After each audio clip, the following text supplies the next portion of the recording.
Colleen with Rope and Resellers, and I'm here for a weekly update for the week of February 19th through the 25th, 2018. Okay, looking at stuff I sold this week. 88mm home movie of Las Vegas.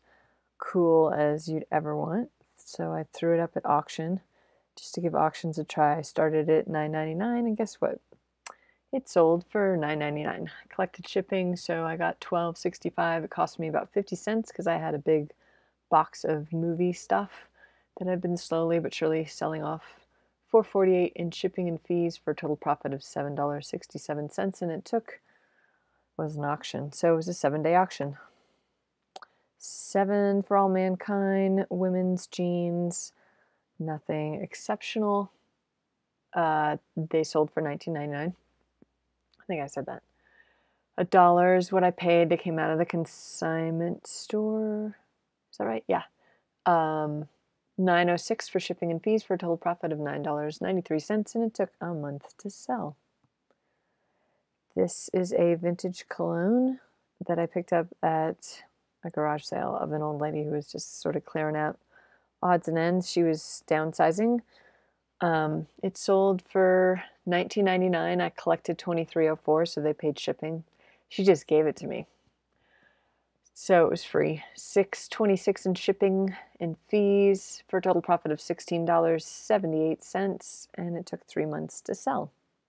And it wasn't full, and it was open, so that doesn't matter. This is some vintage gift wrap, because it's in these square packages. Anyway, Hallmark. It sold for, I guess I've sold another one before. So it sold for $12.50. I collected shipping, so $15.68.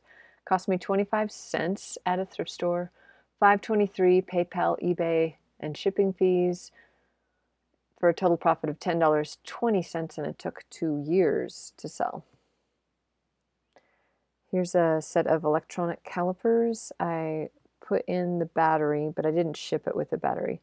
But it had the instructions, and it had some extra little metal rulers that I just threw in there, and I showed the inside of it. I think when I opened it up, there was a little, no, I think it was okay.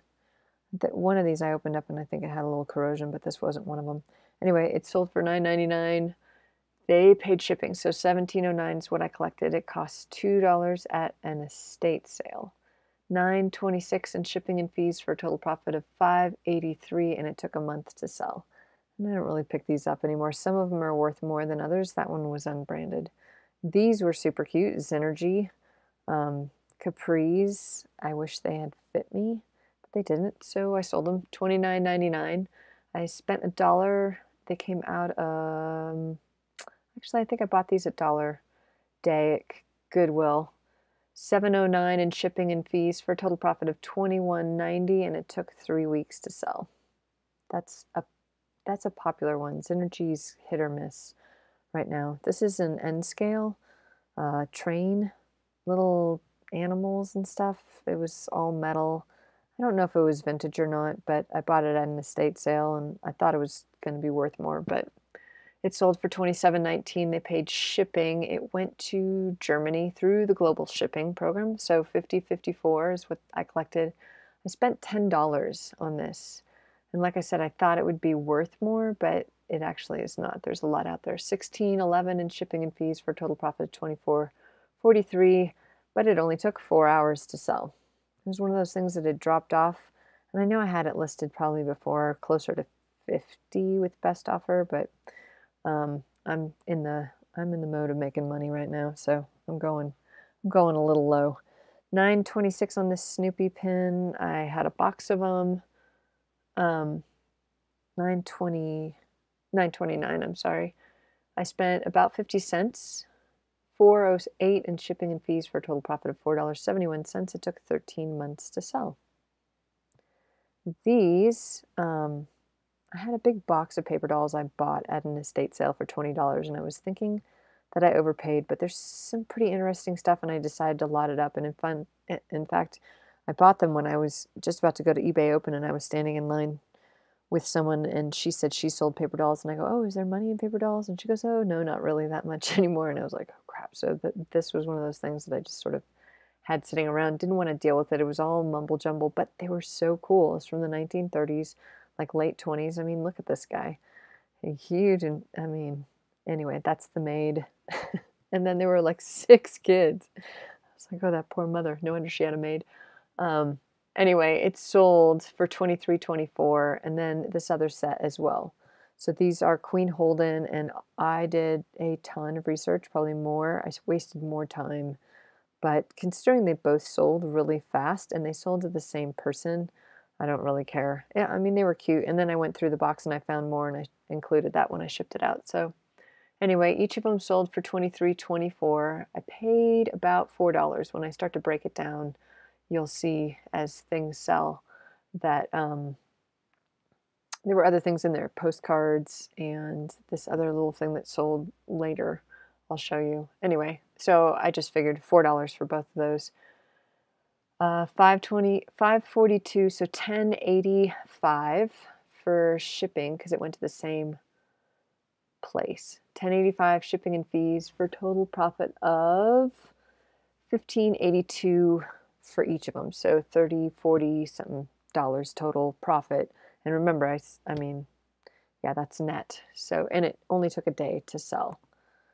These were my money losing proposition. Do not buy these things. I am an idiot, and I spent way too much money at a garage sale thinking they were worth more, but they aren't. So I sold them for $27.89.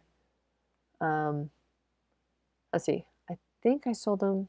Yeah, I sold them for $27.89. I don't have that number right. $22.50 is what I paid for them at a garage sale. I bought these and a bunch of wee little Disney figures, and those I've sold individually, and I was able to recover my money on that, but these I did not. $8.60 in shipping and fees for a total loss of $7.86, and they took 2 years to sell. And I could have just donated them because I was angry that I even bought these things in the first place, but you know, I only lost $7 instead of $22.50. It's kind of how I look at it. Okay, so these Yamaha headphones I picked up at a garage sale, and they were still in the box. They were really nice. I was originally asking $50. A guy sent me an offer $35. I countered with $40. He came back at $35 again, and then he changed his mind and decided to give me $40. But he's paying with a mail order check or a money order check from the post office. So he's going to be shipping that out to me. So I haven't actually shipped these out, but I know exactly what the money is. So I'll tell you, they sold for $40. I collected $48.15. It cost me $2 at a yard sale. It's going to cost me $11 in shipping and fees for a total profit of $35.15, and they only took 2 days to sell. And yes, I'm all about making money right now. So I took the offer. $27.89 for this North Face pullover hoodie, and it was pretty pilled, but oh my gosh, it was so soft and so thick. I picked it up and I was like, oh, why am I selling this? This is really nice. Anyway, it sold $27.89. I collected $38.18, so they paid shipping. I paid $1 for this, I believe at the Goodwill Dollar Day. $11.55 in shipping and fees for a total profit of $25.63, and it took 6 months to sell. And this also came out of the box that I bought at the estate sale of the paper dolls. So this was in there. This is kind of cool. This is from 1926. I don't know what it was, if it's a label. I don't think it's a label because I had writing on the back, but it's this little cowboy and it says Wild to Go. And then on his hat, you can see it says Red Crown Gasoline. That's actually, if you ever find the globe that looks like that red crown, if you find a red, it's like milk glass, but it's painted red globe. I think it came off of the gasoline pumps. Those are worth a lot of money. Anyway, he was torn. I showed that. I disclosed that. His little foot was bent, and I showed that in this picture. You can see his foot's bent. Anyway, someone paid me $27.89 for it, and so I figured I paid $2 out of that box, $6.32 in shipping and fees for a total profit of $19.57, and it took 2 days to sell. So it sold pretty fast. I didn't think it was going to sell because there were no watchers and not that many people looked at it, but I knew it was kind of cool and unique. All right, and last thing is this Targi pin. $18.59 is what it sold for. I spent about 50 cents for this, $5.20 for shipping and fees for a total profit of $12.89, and it took 8 months to sell. Okay, so looking at my numbers, $337.67 is what everything sold for. I collected $380.80, $47.25 for cost of goods. So the big things were that stupid Skylander and then the circus animals. Everything else was $2 or under. So that's where you make your money on the front end. $115.09 for shipping and fees for total profit of the week. Yes, finally over 200. $218.46. And then Amazon, I only sold 7 shirts. I'm not really doing much on Amazon right now. Someone asked me what tier I'm on. I'm on the 500 tier. So I only have like 200 shirts up there, and stuff's dropping off every day. And right now I'm trying to do some other things to get the backlog of clothing out of my life. So anyway, that's not a top priority for me right now. And so my total profit for the week, $251.66. So I finally cleared 200. Not quite what I was hoping for this year, but considering how slow it's been for everybody, I am not complaining. I'm just glad that I'm on the road to recovery, and I hope that you guys are too. So here's my tip to help you get on that road with a little bit of advice from Rockstar Flipper. If you haven't checked him out, he was at eBay Open. I've just started kind of watching him, and he knows a lot of the backdoor stuff of eBay. And so here's what he gave for a tip. It's not him, it's me doing it, but showing you. So Rockstar Flipper showed us this thing this week, which I had never seen before, and it has been really helpful, but only for clothing. And it's a way to do sourcing. It's called a sourcing guidance. So you go in and you type a brand. So let's say Jones, New York, and you say skirts. And you come in and it shows you a 5-year average of when these things sell. So that season's coming up. So if you have skirts, get them listed is kind of what they say. And then they give you top opportunity. So this is what is selling the most. LuLaRoe, St. John, Eileen Fisher, J. Crew, and then the less successful, Chico's, Bowden, Anthropologie, Talbot's, Cato, and Theory. So I didn't see mine on there. What did I say? Jones, New York.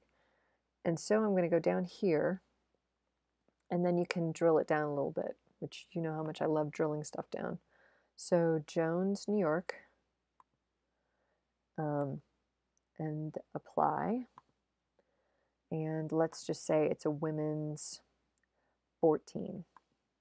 Now they're listing, if you look at this, they're listing probably in what's selling because they're not in order. So obviously 10 is the most popular. So they're giving you lots and lots of clues. And then when I apply this, it's going to tell me I have a 44% chance of selling it, and I can expect to get about $16.70 for that. It doesn't talk about style. You can drill that down too, but I don't think, like if I say it's a flare skirt, I don't think it gives me more or less. Oh, it says less. So obviously flare is not popular. But remember what I said. It's going to give me the style. If I clear it, it'll give me the most popular style. So an A-line, even an A-line skirt, if I apply that, see, that's more popular. It's worth more money. So you can come here, and it would be hard to do on your phone. I haven't looked at it on the phone. I don't think it's available. But on your computer. So as I'm going through all the stuff for the consignment store bags, I can sit here and decide what I want to keep, because now I'm at the point where I want to net $20 because I really don't like clothing. So that means that something has to be worth $25 or more. And I get a lot of really obscure brands because there's high-end people here that shop at stores that you and I don't normally shop in. So what I'm doing is just going through this, and if it's worth, something, I'm putting it into lots, and I'm going to sell it on Mercari, much like bin pickers. I'm just going to have like a lot of women's shirts and women's skirts and dresses and pants, and then a lot of kids, and just try to clear out some clothing that way because I really don't want to do clothes. I really enjoy collectibles. That's kind of what I am more passionate about and want to do. So, anyway, I thought that was a really cool tool. Like I said, it does not work if I go back and I type in something like, I think I tried paper dolls. And then it gave me some categories and it like gave me books, but it didn't give me the option of drilling it down. So, I mean, I guess we have to play around with this. Um, but it didn't really, like, if I do antiques and mid-century modern, then it'll give me some ideas and show us some trends, and it'll give us keywords, but not necessarily what, um, it won't give us brands, right? So it just gives you keywords. So it didn't work as well for collectibles, but it worked awesome for clothes. So again, I want to thank you for watching. I've gotten a lot of subscribers in the last couple weeks, and I really appreciate that. I'll have a giveaway when I hit 1,000 subscribers. And I just really appreciate you guys being here. I didn't get to all the comments last week, and I'm really sorry. I've been kind of busy ramping things up a little bit and getting things moving. But hopefully we'll be back to answering all the comments. And if I don't answer them the one week, then I'll get to them. I also have some footage. I'm on the fence about putting up that was of the auction that I went to, because I actually didn't get to bid on anything. It wasn't anything that I wanted to buy when I was there, and I had to leave.